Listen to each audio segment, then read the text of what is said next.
nama saya Rismaka, saya dari Universitas Islam Negeri Raden Mas Said Surakarta, Fakultas Adab dan Bahasa, jurusan Pendidikan Bahasa Inggris.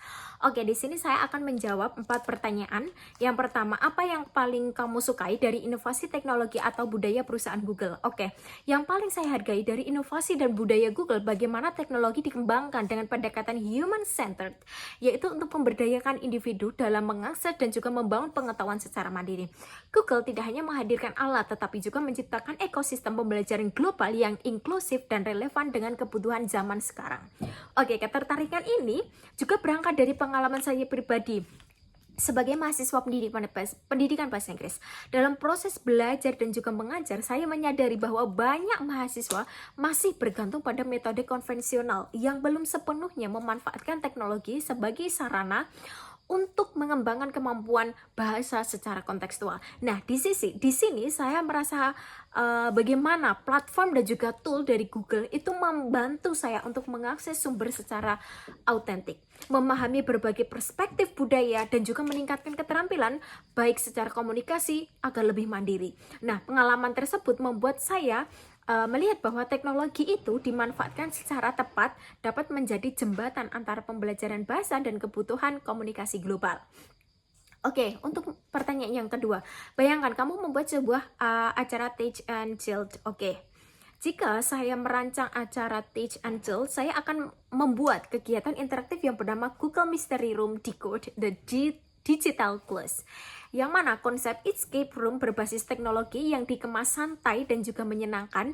Dalam kegiatan ini peserta dibagi menjadi berbagai kelompok kecil, kemudian diberikan serangkaian tantangan berbentuk misteri digital yang mana harus dipecahkan bersama informasi. Nah, dengan informasi tersebut dengan menggunakan Google, misalkan Google Search untuk menelusuri informasi, Google Map untuk berbagai lokasi, serta Google Doc untuk kolaborasi dalam menyusun jawaban.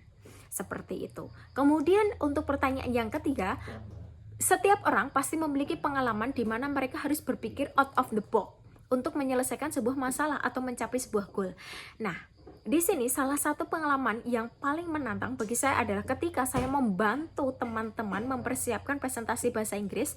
Banyak dari mereka sebenarnya memahami materi, tetapi mengalami kesulitan dalam menyampaikan ide secara percaya. Mereka dengan menggunakan metode latihan yang digunakan masih bersifat pasif. Nah, melihat hal tersebut, saya menyadari bahwa masalah utamanya bukan hanya pada kemampuan semata, tetapi pada kurangnya pengalaman belajar yang kontekstual dan juga engaging. Dari situ, saya mulai berpikir bagaimana jika proses latihan diubah menjadi pengalaman yang lebih nyata dan juga interaktif. Nah, kemudian pertanyaan yang keempat adalah, jika kamu terpilih sebagai Google Student Ambassador, momen atau pencapaian apa yang akan paling membuat kamu bangga? Oke. Jika saya terpilih sebagai Google Student Ambassador, pencapaian yang paling akan saya buat bangga dalam 3 tahun pertama adalah ketika saya menghasilkan membangun sebuah komunitas belajar yang aktif dan juga berkelanjutan, bukan hanya sekedar menyelenggarakan acara 1 kali, tetapi menciptakan ruang kolaborasi yang terus hidup di kampus. Dalam tahap awal, saya ingin memulai dengan mengadakan kegiatan seperti workshop atau teach and chill session yang memperkenalkan pemanfaatkan tools dari Google secara praktis dan relevan, khususnya dalam konteks pembelajaran dan komunikasi. Namun tujuan utama bukan hanya pada jumlah peserta, melainkan pada kualitas keterlibatan. Apakah peserta benar-benar merasa terbantu, tertarik, dan ingin terus belajar?